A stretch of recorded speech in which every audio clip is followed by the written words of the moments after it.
Durante más de un siglo, la industria alimentaria nos hizo creer que lo que nos vendía era saludable. Era una forma moderna de nutrirnos, que sus alimentos eran más nutritivos que los productos frescos, porque venían fortificados con proteínas y vitaminas. Nos dijeron que sus productos eran modernos, eran seguros, eran saludables, que esos cereales con colores eran el desayuno ideal, que la gaseosa podía darse incluso a un bebé, que una galleta empaquetada equivalía a energía, felicidad, salud, pero todo era mentira.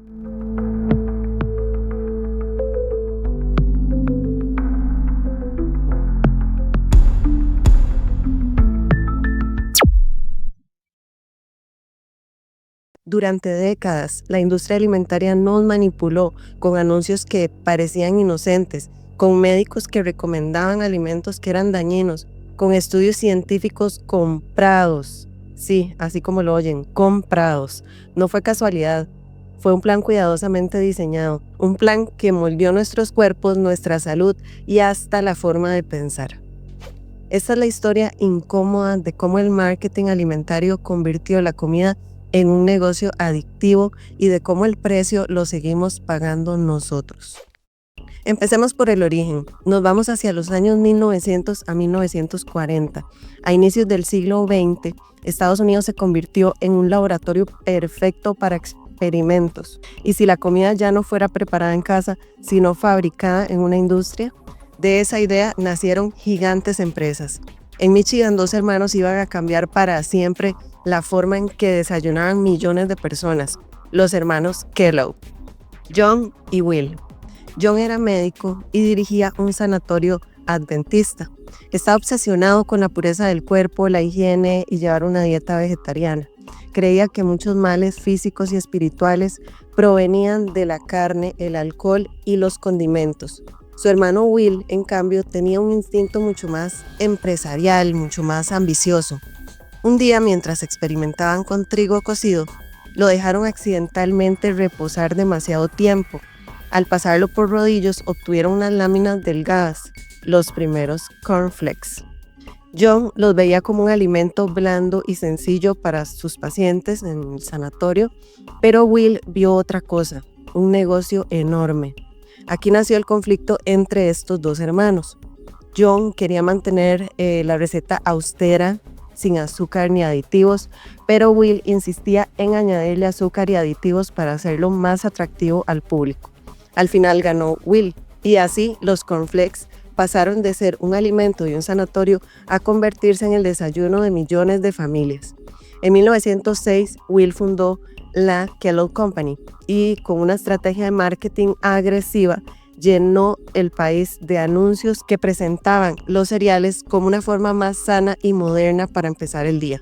El éxito fue tan grande que muy pronto aparecieron imitadores. Post, por ejemplo, creado por un antiguo paciente del sanatorio, y luego General Mills. Los hermanos Kellogg nunca se reconciliaron, pero su legado, con azúcar incluido, marcó más de un siglo de desayunos en todo el mundo. Al mismo tiempo, en Atlanta, un farmacéutico llamado John Pemberton buscaba un sustituto de la morfina que lo mantenía dependiente. Así creó un jarabe de extracto de coca y nuez de cola, 2 potentes estimulantes. A este jarabe lo llamó Coca-Cola. En un inicio, la Coca-Cola se vendía en farmacias como tónico para la fatiga, el dolor de cabeza y hasta la impotencia sexual. Cada vaso contenía cocaína y una fuerte carga de cafeína, lo que generaba un efecto estimulante inmediato y, por supuesto, sumamente adictivo. Con el paso de los años, la compañía, por supuesto, eliminó la cocaína de la fórmula alrededor de 1904, pero mantuvo la cafeína y una alta dosis de azúcar. El marketing se encargó del resto. Pasaron de ser un medicamento a una bebida refrescante asociada con la felicidad y la modernidad. Así, Coca-Cola se convirtió en un símbolo cultural y en el modelo de cómo transformar un producto farmacéutico en un imperio global de consumo masivo. La publicidad de estas décadas es reveladora. Los cereales se anunciaban como el desayuno más sano, aunque desde entonces contenían altas dosis de azúcar. La Coca-Cola se vendía como un tónico medicinal e incluso llegó a contener extractos de hoja de coca y cafeína para generar dependencia. Entre los años 20 y 40, los supermercados empezaron a llenarse de productos enlatados, empacados y procesados, sopas Campbell's, chocolates Hershey's, galletas Nabisco. La modernidad se confundió con la idea de que lo industrializado era sinónimo de progreso. Pero había un detalle: nadie sabía realmente qué estaba consumiendo. Las leyes del etiquetado apenas exigían declarar el peso y el nombre del fabricante. No se le informaba nada sobre calorías, azúcares, grasas, aditivos, nada. Era terreno libre para que las compañías prometieran salud mientras vendían productos diseñados para enfermar. En esos años se sentaron las bases del marketing alimentario. Exagerar beneficios de salud sin pruebas, usar médicos, usar científicos en anuncios, prestando su bata blanca para dar credibilidad, como pasó también con los cigarrillos. Agregar azúcar y sal como estrategia de fidelización temprana, mucho antes de que existiera la palabra adicción en este contexto. Así empezó la historia. La industria alimentaria descubrió que no necesitaba vender alimentos, necesitaba vender confianza, salud, y lo logró. Nos vamos ahora a los años 50. Yo le llamo el sueño azucarado. Los años 50 trajeron el boom de la televisión y con ella una nueva forma de marketing. Uno de los anuncios más famosos, de hecho, fue el de la gaseosa 7-Up. En la imagen aparecía un bebé tomando gaseosa de un biberón. El lema era: tan puro, tan saludable que hasta los bebés pueden tomarlo. Hoy suena absurdo, pero en ese momento era lo normal. Se nos repetía que la gaseosa era refrescante, limpia, inocente, y al mismo tiempo aparecieron los primeros cereales azucarados, Sugar Crisps, el antecesor de una generación de productos cargados de azúcar que se anunciaban como una forma divertida y nutritiva de empezar el día. Lo que en realidad pasaba en el cuerpo era otra cosa. El azúcar provocaba un pico rápido de glucosa, disparaba dopamina en el cerebro y creaba una sensación inmediata de placer. Era el inicio de la adicción y empezaba en la infancia. Bueno, y en esta época, ¿qué pensaban los médicos? Porque no levantaron la voz. Resulta que la industria sabía que ganarse la confianza de los médicos era necesario, por lo que los convirtió en actores de sus compañías. Ellos mismos recomendaban las gaseosas. Revistas médicas publicaban avisos pagados de compañías de azúcar y cereales, asegurando que eran energía para el corazón. La voz médica se usaba como sinónimo de verdad, aunque en realidad se trataba de marketing disfrazado de ciencia. Muchos médicos eran influenciados por la publicidad y por la información parcial que la industria les daba. No veían ningún problema en recomendar gaseosas, cereales azucarados o fórmulas infantiles industrializadas. Era la era en que la bata blanca no solo curaba, sino que vendía. Nos vamos a los años 60, porque en 1967 ocurrió uno de los engaños más grandes de toda la historia de la nutrición. La Fundación del Azúcar en Estados Unidos pagó el equivalente a unos $50,000, hablando en dinero actual, a 3 científicos de Harvard para publicar una revisión de la prestigiosa revista New England Journal of Medicine. Entre ellos estaba Mark, quien tarde se convertiría en el arquitecto de las primeras guías alimentarias de Estados Unidos, lo cual fue devastador. Ellos publicaron un artículo que revisaba la evidencia sobre la dieta y las enfermedades cardíacas, concluyendo que la grasa saturada era la principal culpable de los problemas cardíacos, mientras que el azúcar quedaba prácticamente exonerado. Ese artículo fue fundamental porque se publicó en un momento en que las autoridades de salud debatían sobre dónde enfocar las recomendaciones, si bajar el azúcar o bajar la grasa. Gracias a esta revisión, durante décadas el mensaje oficial fue: reduce la grasa de la dieta, lo que abrió espacio a la explosión de productos low fat, pero cargados de azúcar añadidos. Mientras tanto, el consumo de azúcar seguía aumentando, escondido en miles de productos. Este escándalo salió a la luz recién en 2016, cuando la Universidad de California en San Francisco analizó los archivos de la Sugar Association y los bautizó como los Sugar Papers. Y entramos a los 70s y 80s. A este capítulo lo vamos a nombrar el marketing hacia los niños. Los años 70 y 80 fueron una época dorada de la televisión infantil.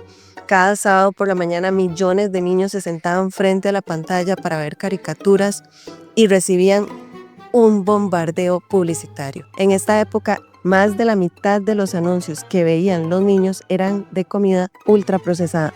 Cereales azucarados, galletas, refrescos, snacks, y no llegaban solos. Venían acompañados de personajes entrañables que se volvieron parte de la infancia. Tony el tigre, el conejito de Nesquik, convenciendo a los niños de que el chocolate era diversión. Los duendes de Lucky Charms, prometiendo un desayuno mágico. Pero el marketing no se quedó solamente en las pantallas. Fue en esta época cuando las grandes cadenas de comida rápida descubrieron el poder del juguete. En 1979, McDonald's lanzó el Happy Meal, que incluía una hamburguesa, papas fritas, refresco y un juguete. Muy pronto, Burger King, Wendy's copiaron la estrategia y los juguetes, por supuesto, eran coleccionables para asegurarse que los sigan comprando. Lo que parecía un regalo inocente era en realidad un anzuelo. Millones de niños pedían ir a McDonald's no por la comida, sino por el juguete. Y con cada juguete, con cada visita, se afianzaba la lealtad a la marca. Al mismo tiempo, las bebidas azucaradas vivían sus propias guerras, las llamadas Coca Wars. Entre Pepsi y Coca-Cola dominaron la publicidad de los 80. No era solo vender un refresco, era vender juventud, música, fama, estilo. Pepsi contrató inclusive a Michael Jackson y a estrellas pop, a muchísimas estrellas pop, mientras que Coca-Cola respondía con campañas que hablaban de unión, de familia, de felicidad, de momentos. La bebida que se elegía definía quién era usted.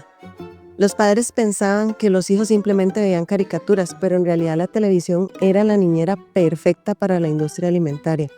Los comercios enseñaban a desear azúcar, gaseosas, comida rápida desde la infancia. No era entretenimiento, era entrenamiento de consumidores. Pasamos a 1990, la etiqueta que llegó tarde. Y es que en 1994 por fin apareció por primera vez en los supermercados el famoso recuadro en blanco y negro, el panel de información nutricional. Era histórico. Por primera vez los consumidores podían leer en un empaque cuántas calorías, cuánta grasa, cuántos carbohidratos, cuánta azúcar contenía un producto. El problema es que llegó demasiado tarde. Durante más de 40 años, millones de personas en Estados Unidos y el mundo habían crecido comiendo cereales azucarados, gaseosas, snacks, comida rápida, sin ninguna advertencia real. Y mientras tanto, la obesidad ya se había disparado. Con respecto a 1960, las cifras para 1994 ya se habían duplicado. Además, la industria supo adaptarse al nuevo etiquetado, como siempre. Nacieron los productos fat-free, sin grasa, que parecían saludables, pero estaban cargados de azúcar igualmente. Pero estudios comprados nos decían que lo malo era la grasa y no el azúcar. El consumidor compraba yogur, galletas, snacks con el sello de libre de grasa, convencido de que se estaba cuidando. La etiqueta fue un avance necesario, pero insuficiente, porque de poco sirve dar información si el propio sistema manipula los datos y engaña a la gente. Pasamos a los años 2000, la autorregulación fallida. Con la llegada del Internet y la publicidad digital en los años 2000, la presión sobre la industria alimentaria comenzó a crecer. Organismos de salud pública, pediatras y asociaciones de padres denunciaban que los hijos estaban siendo bombardeados con anuncios de comida chatarra y que esto estaba contribuyendo directamente a la epidemia de obesidad infantil. El tema ya no podía ignorarse. En el 2004, la OMS publicó su Estrategia Global sobre Régimen Alimentario, Actividad Física y Salud, advirtiendo del impacto del marketing en la mala alimentación de los niños. En Estados Unidos, tanto el Institute of Medicine como organizaciones de consumidores empezaron a exigir regulaciones. Ante esta presión, en 2006, las grandes compañías Coca-Cola, PepsiCo, McDonald's, Kellogg's, General Mills, Kraft y otras lanzaron la iniciativa para la publicidad de alimentos y bebidas hacia la infancia, que la promesa era atractiva. no vamos a anunciar comida chatarra a menores de 12 años. Sonaba como un gran avance, pero en realidad fue una jugada defensiva. Las compañías preferían crear sus propias reglas para evitar leyes más duras.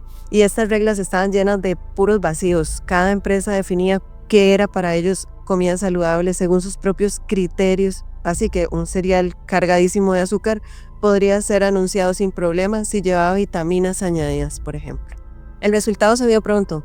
Entre 2008 y 2011, lejos de reducirse la exposición de los niños a anuncios de dulces, aumentó en un 74%. La supuesta autorregulación fue una cortina de humo diseñada más para proteger la imagen de la industria que para proteger la salud de los niños. Y mientras las empresas se felicitaban por su compromiso, la obesidad infantil seguía aumentando a un ritmo alarmante. Y seguimos con la corrupción de la década del 2010, la ciencia comprada. En 2014 se dio la creación de una red llamada Red Global de Balance Energético en español.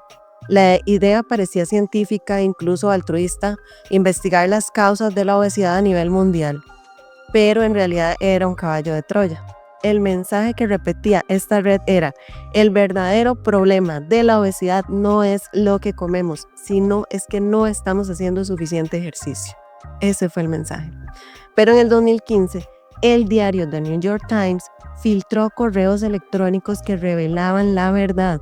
Era Coca-Cola quien financiaba esta red. Y no solo eso, filtraron información donde se decidían los temas de investigación, coordinaban a los científicos y revisaban qué debían decir ellos en público. Ahora ven lo que hicieron. Culpabilizaban al individuo. Es que usted no hace ejercicio, haciendo que las bebidas azucaradas quedaran como inocentes. Era la ciencia controlada por una empresa cuyo negocio dependía precisamente del azúcar. La red se desmoronó. En cuestión de unos meses, los académicos involucrados perdieron credibilidad y Coca-Cola fue acusada de encubrir la verdad sobre sus productos. Mientras tanto, en América Latina empezaba a pasar algo muy distinto, algo muy positivo. En el 2016, Chile se convirtió en pionero mundial de implementar los famosos octágonos negros, etiquetas de advertencia que alertan cuando un producto es alto en grasa, en azúcar, en sal. La ley también prohíbe el marketing de estos productos dirigidos a niños. El resultado: en pocos años las compras de bebidas azucaradas bajaron y la exposición de los niños a la publicidad de comida chatarra disminuyó de forma significativa. Aquí vemos dos realidades en contraste. En Estados Unidos, por ejemplo, Coca-Cola intentando manipular a la ciencia para proteger su negocio. En América Latina, un país le mostró al mundo que la regulación debe ser clara, directa y que esto podría cambiar hábitos y proteger a sus ciudadanos. Y nos vamos a las controversias del 2020 al 2025, las filtraciones y los bebés. En 2021, el mundo conoció un documento interno de Nestlé. El Financial Times y otros medios europeos tuvieron acceso a documentos confidenciales dirigidos a los directivos de la compañía. En estas páginas, Nestlé reconocía que más del 60% de sus productos no son saludables, que los productos que venden a la mayoría de niños y bebés eran dañinos para la salud. La filtración fue devastadora para la imagen de la empresa. Nestlé trató de controlar la crisis diciendo que estaban revisando sus recetas, que las iban a reformular, pero el golpe ya estaba dado. Quedó claro que la compañía sabía lo que estaba vendiendo y lo ocultaba al público. Lo vendía como el mejor alimento para los bebés. Ese mismo año, otra bomba estalló en Estados Unidos. El Congreso publicó un informe tras investigar a fabricantes de comida para bebés también, como Herbert, Bishnut, Happy Baby y Earth's Best, y el resultado fue alarmante. Los productos contenían niveles peligrosos de arsénico, plomo, cadmio y mercurio. Ojo, estos son metales pesados que afectan el desarrollo neurológico, cognitivo y motor de los niños pequeños. Los documentos obtenidos por el Congreso mostraban algo aún más grave. Las propias compañías sabían de esta contaminación hacía años, pero siguieron vendiendo los productos. La reacción fue inmediata, titulares en todo el país, audiencias públicas, padres indignados. En 2022 y 2023, familias enteras presentaron demandas colectivas contra estas compañías y para 2025 los juicios aún están ahí en curso. El daño no solo fue económico, fue un quiebre en la confianza, porque si ni siquiera los alimentos para bebés son seguros, ¿qué queda para el resto de la industria? Lo que comemos no ha sido fruto de decisiones libres, conscientes ni informadas. Ha sido impuesto a la fuerza. Son décadas de mentiras, el poder del marketing manipulador. Es el resultado de más de un siglo de ciencia comprada y de regulaciones que siempre llegan tarde. En países como Costa Rica ni siquiera se ha aprobado el etiquetado frontal. Se cayó el proyecto, no lo llevaron. Por ahí voy a hacer un video sobre este tema porque sí es importante darle seguimiento y ver qué es lo que está pasando. Porque si no aprueban algo tan básico, ¿qué podemos esperar? ¿Quién nos asegura que lo que nos venden realmente contiene lo que dice esa etiqueta? ¿Quién verifica en un laboratorio la composición real de los productos ultraprocesados que nos están llegando? La verdad es que estamos comiendo totalmente a ciegas, confiando en una industria que ya ha demostrado demasiadas veces que no merece nuestra confianza, desde los anuncios de tomar soda a los bebés en los años 50 hasta los correos internos de Nestlé en 2021, la industria alimentaria ha demostrado que su prioridad no es la salud, sino las ganancias. Pero hay un rayito de esperanza. Cuando los gobiernos se atreven a regular, como en el caso de Chile, México, la verdad empieza a imponerse. ¿Y qué es lo que ha pasado en estos países? De hecho, que las mismas empresas han tenido que reformular sus productos para lograr quitar esa etiqueta. Porque la salud definitivamente no puede ser un negocio. Y la comida debería nutrirnos, no enfermarnos. Les invito a ver mi video anterior sobre los ultraprocesados porque ahí expliqué cómo identificarlos si ustedes los quieren reducir de la cocina. Y si quieren seguir aprendiendo conmigo, no olviden suscribirse y seguirme para encontrar una visión clara, científica, respetuosa, por supuesto, sobre la obesidad y qué está pasando con nuestra alimentación. Muchas gracias.